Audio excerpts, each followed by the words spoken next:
going on, everybody? Sean Daniel here with Guitar Control. Today we're talking Kebmo, and specifically Kebmo and Taj Mahal, two awesome, amazing blues players. My actual top two favorite who have combined forces to start some awesome blues stuff. And we're going to start off with Victims of Comfort, which is a Kebmo song, which is what I was just playing. And then we'll end up with Waiting on the World to Change, which is an excellent John Mayer cover. So much better than the original, come on, not even a question.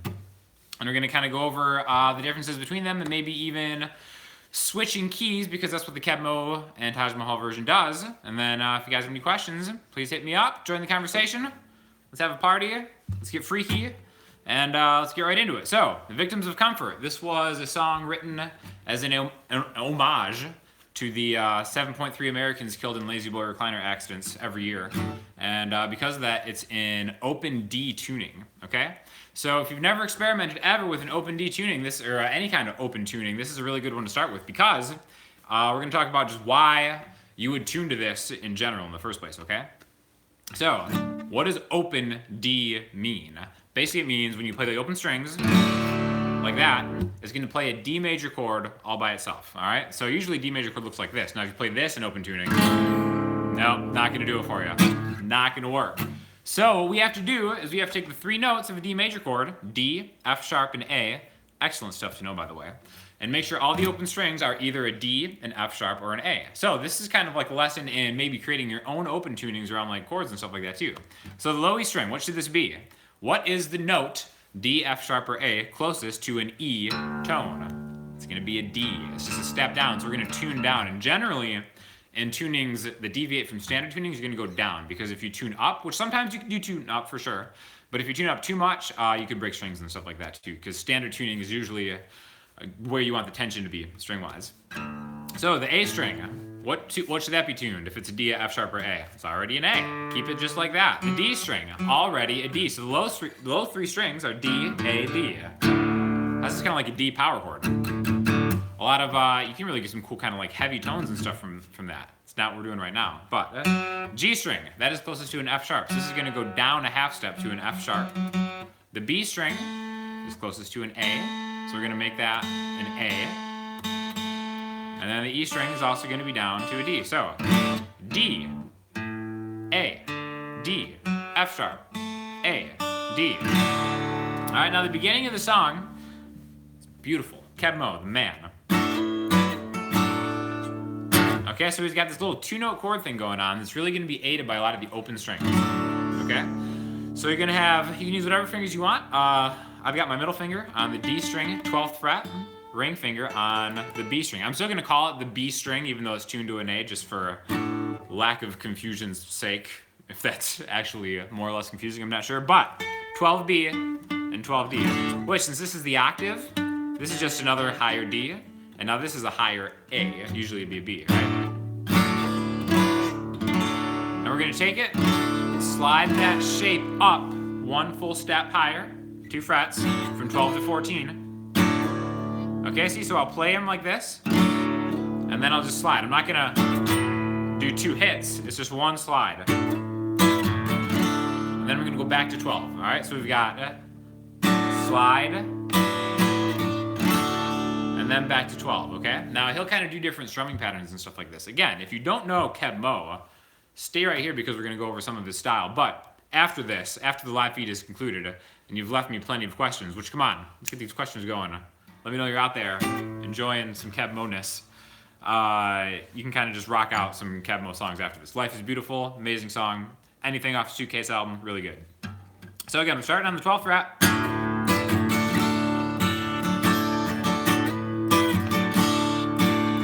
Now, if you want to look at my strumming, it's down with a slide, up, down, up, down, up, down, up, down, down, up, down, up, down, up, down, up, down. He plays with a lot of variations, but that's kind of like the main pulse of the song. And then we're going to go to this guy right here.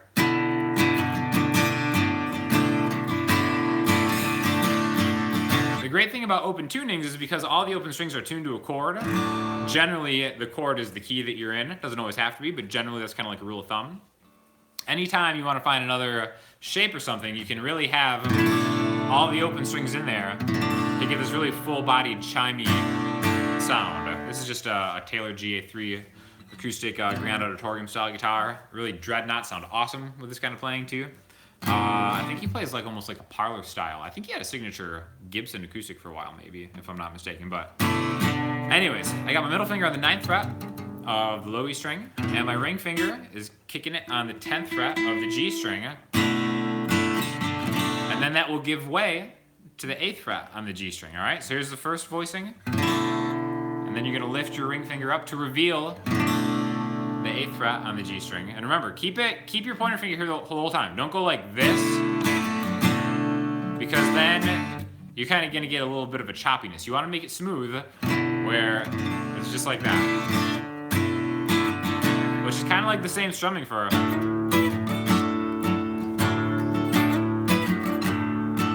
to these shapes.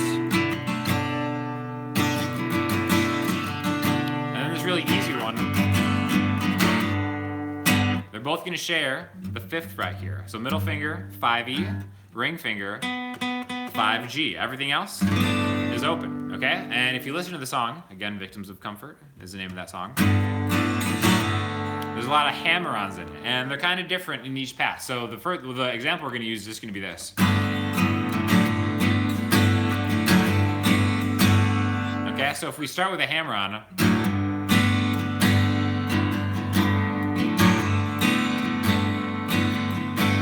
and then we're going to bring this to just the open D. So then we're going to end on a D chord.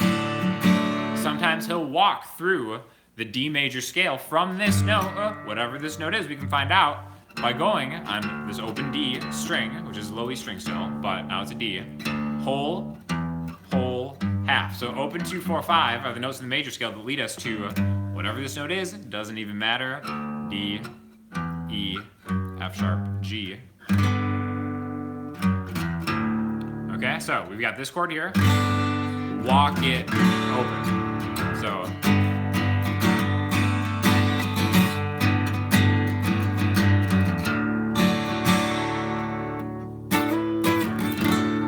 okay, so that's kind of the whole intro, which is also the chorus, all right? So I'll play it kind of painfully slow as I can manage it right now.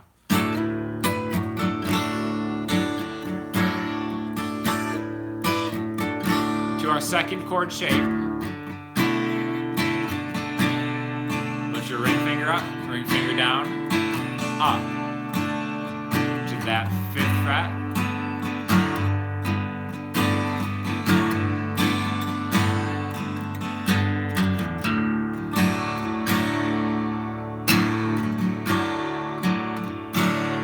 So that's going to be the intro / chorus. Now we're going to get our verse on. Thank you for sticking with us, all you people. I can see your little people icon. It's really very representative. Love it. The verse goes like this. Yeah.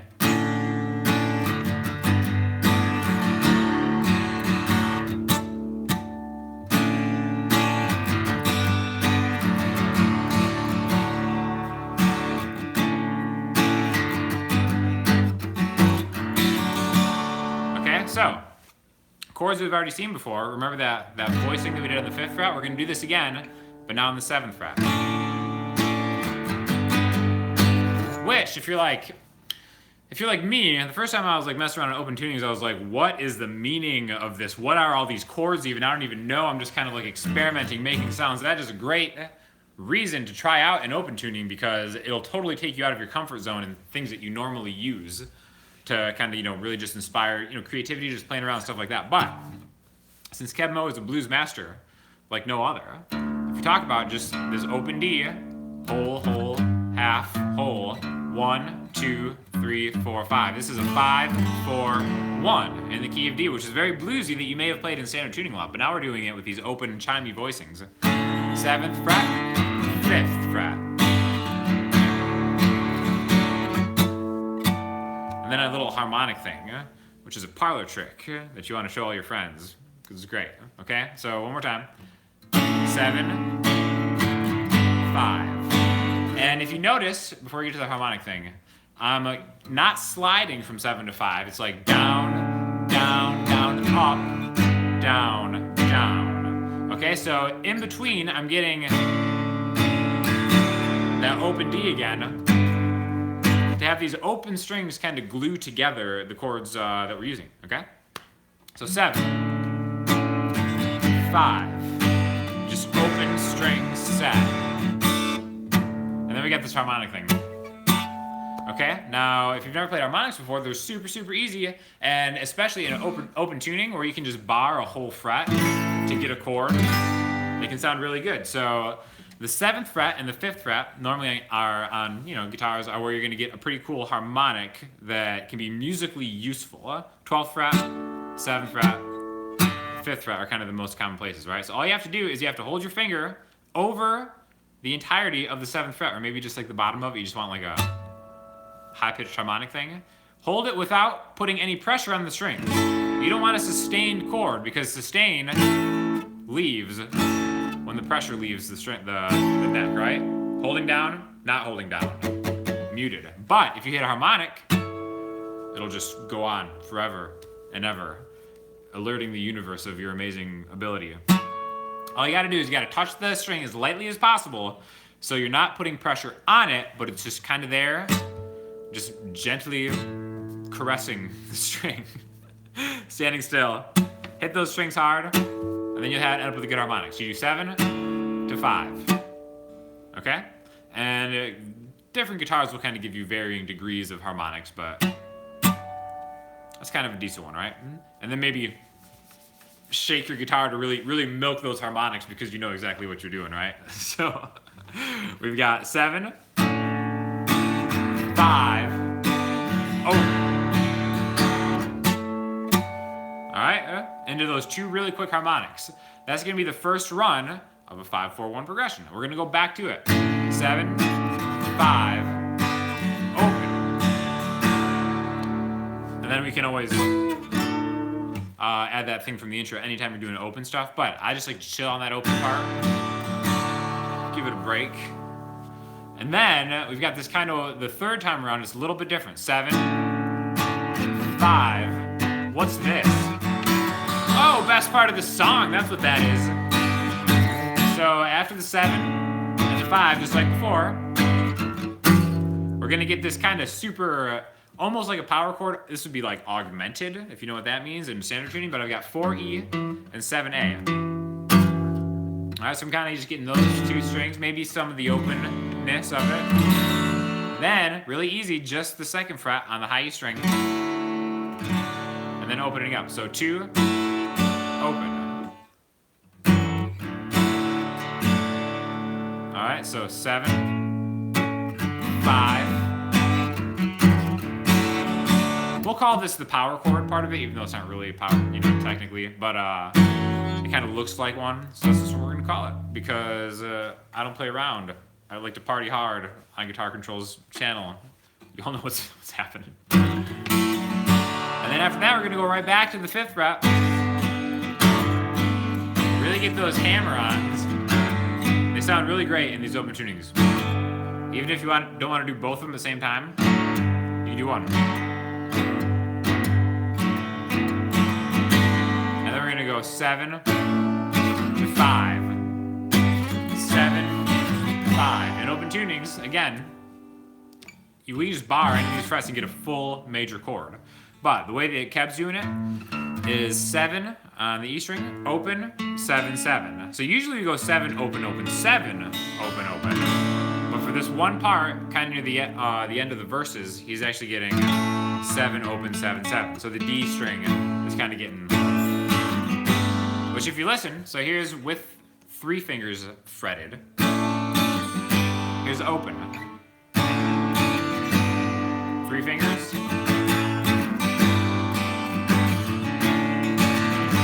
Very, very similar. When it's open, it's a little chimier, maybe a little brighter, because you have more sustain of those open notes, all right? So it's almost like we have 4 kind of segments is the way I see it to do this verse. So we've got 7, 5, open, harmonic, 7, 5, open, chill, point to people like you recognize them, 7, 5, power chord, 2, open, 5, hammer,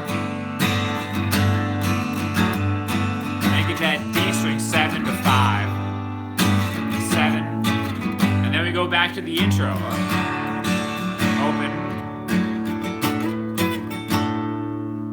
that 9th fret. Back to the 5th fret.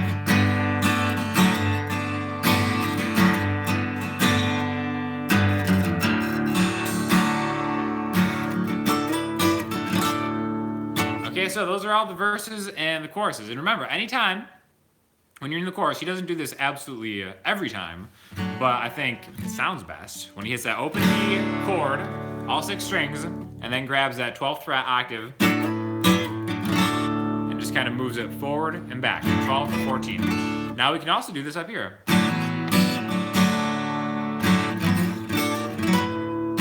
So, just cool kind of open string tuning things that you can do, all right? Now, there is a bridge, and it sounds like this.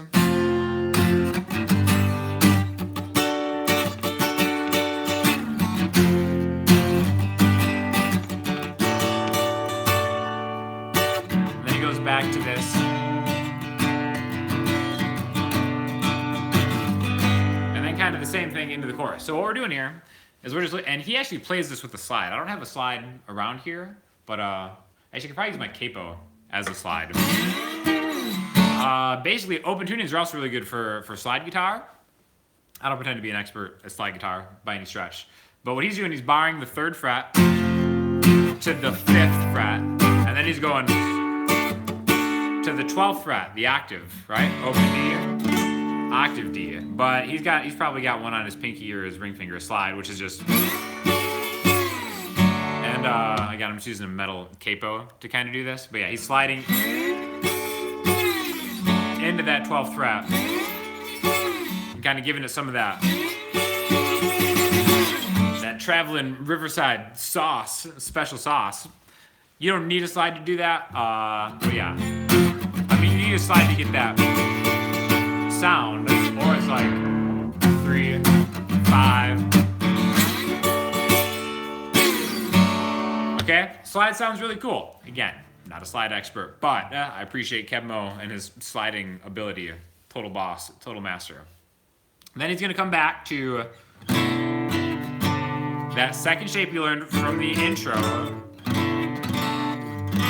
into that 5th fret. That 5th fret is almost kind of like always the bridge to home. Home being just open D, maybe with a. So I'll kind of go through the whole part. We've got the intro with these slides, and then 9th fret, where you're adding 10G to 8G, 5th fret with the hammer-ons. Maybe walk back to open. Then the verse, 7, 5, open. 7, 5, open. Take a break. 7, 5, power chord to open. Then back to 5. 7 with the D string. Back again into the intro.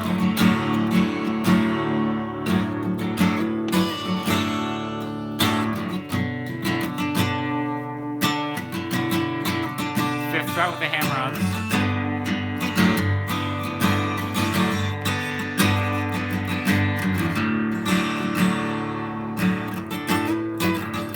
And then when you think it's peaceful, bridge. Oh, 3rd fret.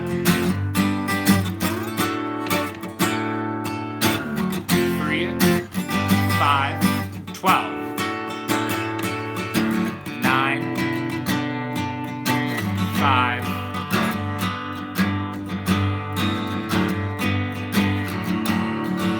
Back to the chorus. Oh, Jeff, you're close. Open D tuning. Good ear though. Excellent. And then after the outro of the song, he's kind of like just kind of like a little Travis Bacon kind of thing he does, which is just I guess the outro is technically part of the song if you want to look at it. But that is the whole song, Victim of Comfort. And I hope you were not victims of that being too intense, because it got steamy. It's steamy in here. So now, we're gonna tune back into standard, and I'm gonna try to talk and tune at the same time, which requires incredible expertise and concentration. So this next song is a John Mayer song called Waiting on the World to Change, which isn't that what we're all doing, people, right? And Keb Mo and Taj Mahal joined forces to make a pretty slamming cover of it. And we're back in standard-ish tuning.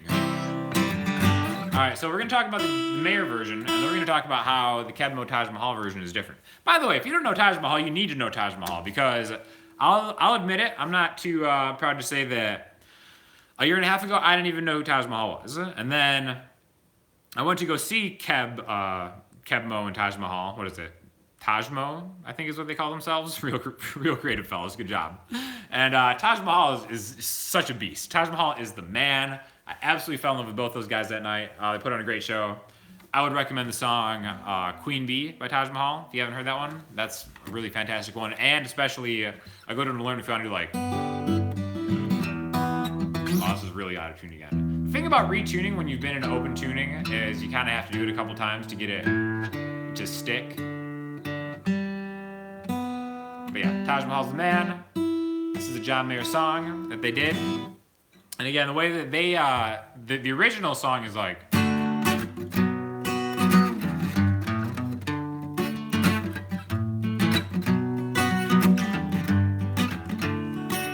So it's a really cool chord progression that they're actually taking down a full step. And the way they end up doing it's like...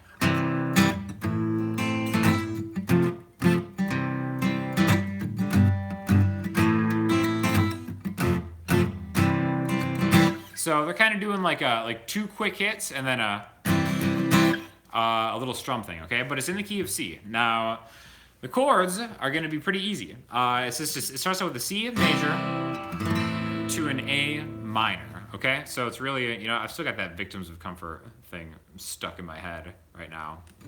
But yeah. What do we got? Sounds very similar to People Get Ready. It is, you know what? Yes. Yes, it does. Sounds a lot like People Get Ready. 100% right on that. But it's not People Get Ready. It's Waiting on the World to Change. So we're just going to go from a C major to an A minor. And the counting of it might be the trickiest part if you've never kind of played this stuff before. It's in 4/4 timing. So if we think of like 8 beats that we have, like a 1 and 2 and 3 and 4 and, the first 3 are going to be the initial chord, and the last 5 are going to be the secondary chord. Okay, so... Alright, we've got a 1, 2, 3, 1, 2, 3, 4, 5. 1, 2, 3, 1, 2, 3, 4, 5.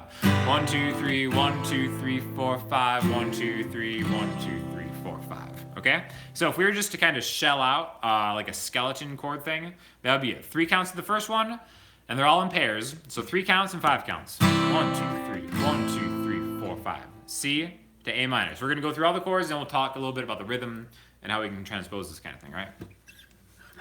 1, 2, 3, 1, 2, 3, 4, 5, F to C.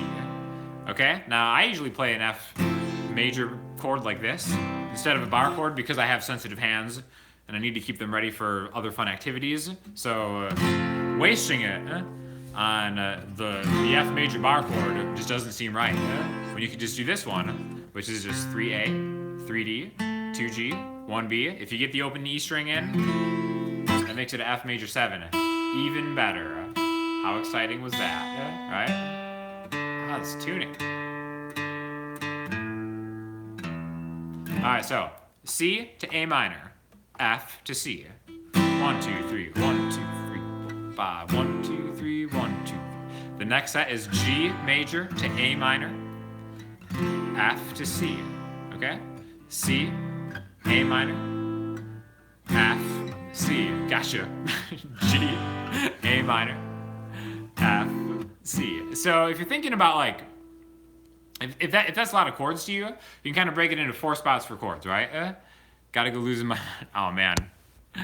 Right on spinner 1. Hey, this will be available to be rewatched, so don't worry about it. If you can't stick around for the whole thing, come back. Yeah. So if we have 4 spots for groups of chords, when I say a group, just 2 at a time, right? Is this an REM song? It probably is. Semi, not the most... Here's the thing. Wait on the World Change, great song. Not the most complicated chord progression, because the message of it is more than just the music. It's about the lyrics and music combined. So simple chord progression, but played interestingly because of this kind of 3 and 5 breakup. So again, 4 spots for pairs of chords. First spot is C to A minor. Second is F to C. Third is G to A minor. Fourth is F to C. So the first, or the second and the fourth spots are both F to C. Same thing, all right? So it's really only kind of 3 groupings you have to remember, but then just kind of where to do it, right? Now, again, the John Mayer one is more like...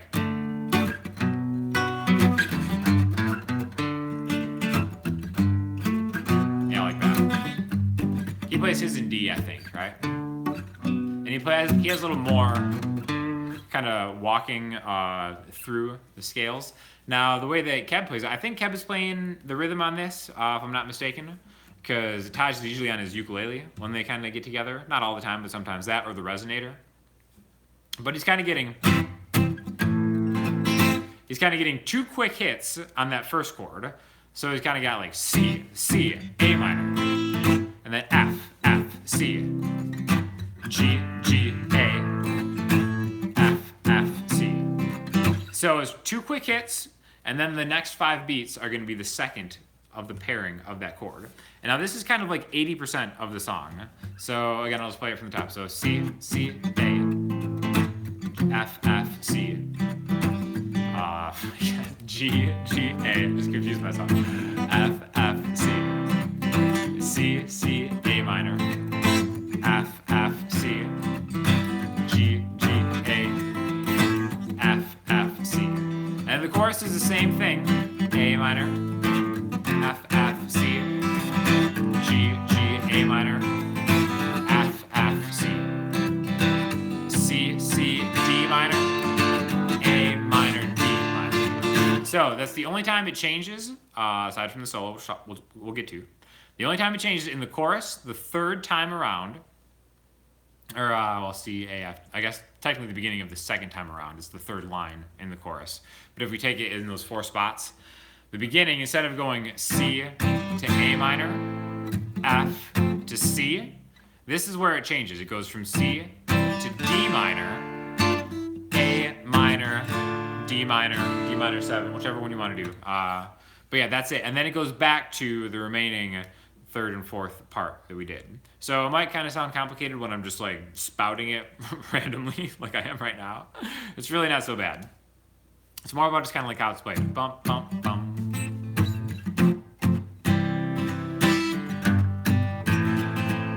And it's really, the important part is kind of the initial.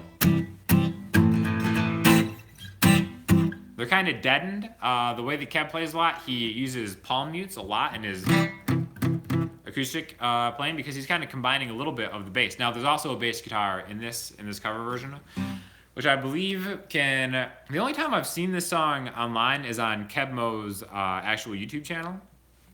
It could be on Spotify or something. Maybe I just missed it. But yeah, that's pretty much it. So again, the regular chord progression. G to A minor, F to C. Now what I want to do is I want to number these chords to make it a more communicable, if that's even a word, progression that's going to make sense because, a lot of times, like we got a request for this song, and there's no chords on the internet for how Keb and Taj play this because, it's a rather obscure version of a song. These guys are just awesome at it. They crush it live, but maybe a lot of people don't know. Yeah, it's really cool, right? How it kind of comes around and it revolves around the C, but not in a typical blues way where it's like 1-5-1, which is what we're gonna talk about right now. Okay. So the numbers of these chords and the reason we're learning this, aside from the fact that I want you all to learn this, and please walk away with this information because it is my mission on Earth to make sure every musician on earth understands that, because my playing increased so much once I finally put this together and figured it out. You'll be able to make your own transpositions of songs, which, there's no chords on this on the internet. I didn't do anything special other than listen to the song, hear what key it was in, and then apply the chords that maybe people are more familiar with, which would be the Mayer version, which, the chords are correct in pretty much any site that you go out there. But the chords are in D, which that song is not in key, in the key of D. Keb moved it down a step to kind of fit Taj and Keb's vocal arrangement a little bit better, which they absolutely crushed. Really, two of the best blues singers. Honestly, I think they're the two best male blues singers I've ever heard, and that's why it's so cool that they jam so much together and they collaborate a lot. So definitely check out Taj and Keb. But in the key of C, there are 6 main chords, okay? C is the 1 chord. D minor is the 2 chord. E minor is the 3 chord. F major is the 4 chord. G major is the 5 chord. A minor is the 6 chord. Okay? So, that's not unreasonable to remember. All that is, whatever key you're in, there are 3 major chords and 3 minor chords. Okay? This is in the key of C. This is where that major scale comes in so handy, that you want to really know the major scale. You don't have to know by heart every note and every single major scale. Guitar is great because you can learn the major scale shape. 1, 2, 3, 4, 5, 6, 7, 1. Okay? Only 7 notes. All of those notes become chords. There's really only 6 main ones, all right? It's not unreasonable to remember. It is a good song title, right? Maybe it will be. So, any of these single notes become chords. The first, 4th, and 5th ones turn into major chords in any key, all right? So 1, 2, 3, 4, 5. So in the key of C, C, D, E, F, G, A. 1, 4, and 5 are the major chords. So C, D, E, F, G. C, F, G, all right? That's why those become major chords in a key. In any key, the 2, 3, and 6 numbers become minor chords. So C, D, E, F, G, A. So D minor, E minor, and A minor. The 2 chord, the 3 chord, and the 6 chord. All right? Best way to remember chord progressions, instead of trying to always remember all these different notes that go into chords, stuff like that. So when we have a C to an A minor, we can number that chord progression as being a 1 to a what? C, D, E, F, G, A. A 1 to a 6. 1 to a 6. A 4 to a 1. F to C, right? So C, A minor, F, C. 1, 6, 4, 1. G, what's a G? Well, 4 was F. 5 is G. 5 to 6, which is G major to A minor. 5 to 6. And then back from 4 to 1. A live lesson and no mention of it anywhere. Hey, we're bringing the live streams back, my man, I in mind. So good thing you had this your notifications on for guitar control, because welcome to the party. Numbering chords, super important. 1 to a 6. 4, 1. 5, 6, 4, 1. Now, John Mayer's version is the exact same way. I don't think that the original artist should have a version of the song. John Mayer playing his song is the same way, but he's doing it in D. Now you can learn all the notes in the key of D. Again, remember, it starts from a 1 to a 6. So in the key of D, D, E, F sharp, G, A, B, okay? So B would be the 6. It'd be a D to a B. Now again, when you're playing on electric guitar, you might want to use bar chords more. So 1 to a 6 might make more sense here. 4 to a 1. And he might go 4, 5, 6, 1. And that's how he comes up with those riffs. And that's how bass lines are created, by knowing these numbers. 1 to a 6. 4, 5, 6, 1. And then 5 to 6. 4 to 1. So when I was, arranging this, if you want to call it arranging it, I just moved everything down a step, because that's the one that they sing on the YouTube channel. In the key of C, same chords, but we have just a different spot on the neck we're playing it. In fact, if you wanted to use this, the key of C chords, right, and play it in the key of D to kind of help do some Mayer stuff. Till recently, I'd recall my chord scale tones once visualizing the guitar neck, but seeing the value of using fingers and alphabetical letters like you're doing now, yeah, a lot of different ways to kind of recall this stuff. You know, if you just take a straight up music theory class, I think music theory in general tends to be taught more on pianos, so it's a little bit of a different perspective. One of the best advantages guitar players have are these shapes. 1, 2, 3, 4, 5, 6, 7, 8. And being able to turn every one of these root notes into kind of hand shapes that just move throughout the neck with each other, which makes it really, really easy, right? So if you wanted to play, like if you learned it in the Kebmo version, right? So we've got C, A, F, C, G, A minor, F to C. Right? So you got that, and maybe, you know, that's a lot of chords for sure. So it's like, do I want to learn that again in a different key, a step up to play it in John Mayer's vocal range, or maybe even higher than that? Do you want to like transpose everything? Well, that's where a capo comes really handy, because if we did it in the key of C, right? So I just played the chords in the key of C, and we want to play the chords in the key of D. You can either be like, all right, well, D is the 1 chord, 6 is B minor, 4, D, E, F sharp, G, G would be the 4 chord, A would be the 5 chord, stuff like that. Or you can use a capo, and C, you can use those same chords in the key of C sharp, in the key of D, D sharp, E, F, F sharp, G, so on and so forth. So if you put the capo on the 2nd fret, you can play those same chord shapes. C, A, F to C, G, A, F to C, which is the same as playing bar chords in D.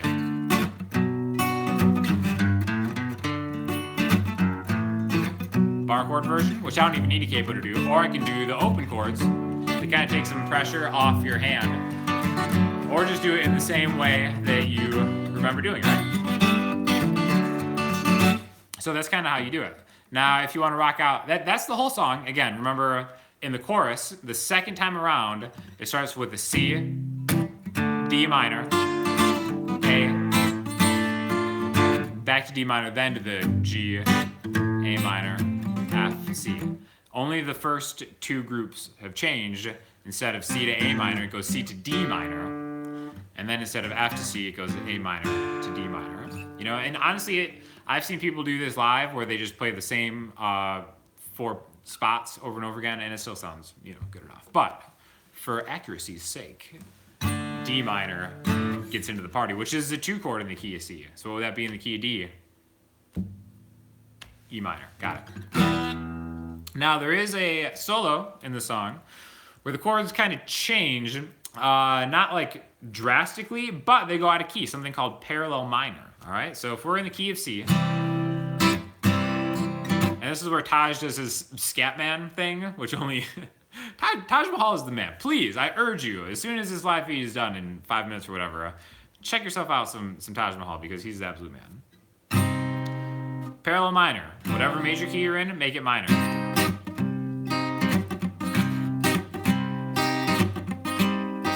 Just kind of jam on that C minor.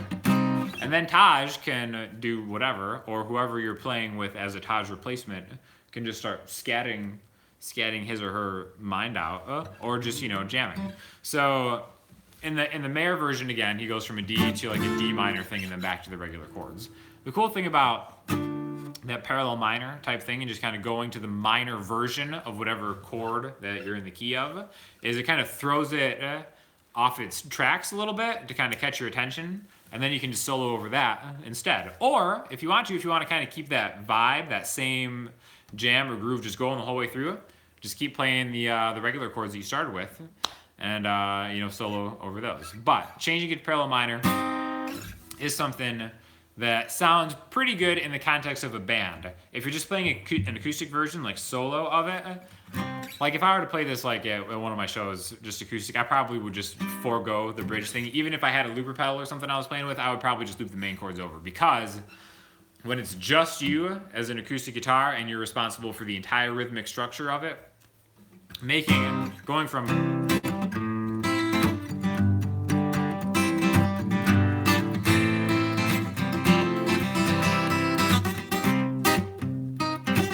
you know, it can sound kind of cool, but it really changes the whole vibe of everything, and then you're back. You know, I would almost just assume if it were just me, I would just keep the main chords. But in the context of a band, you can have the drums kind of laying down the same thing that you were doing, so on and so forth. you know. Is that an example of plagal cadence with the 4 to the 1 so frequently?